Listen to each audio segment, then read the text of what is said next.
trồn mùi đào coi mày mày ơi ôi chà ná thun thun cắt đi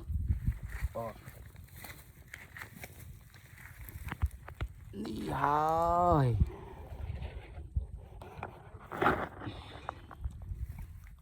cắt đi thun lõ nè nè lòng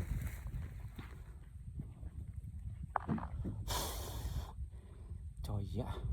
cho sọp lại mùi lưới cho mai ôm máu vì mở lên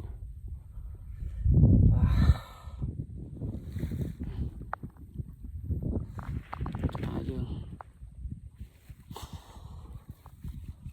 đòn đại va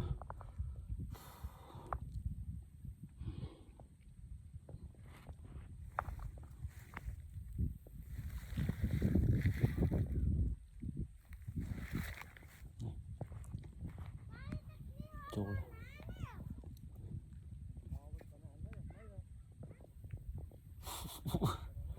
trời ạ không đòn ok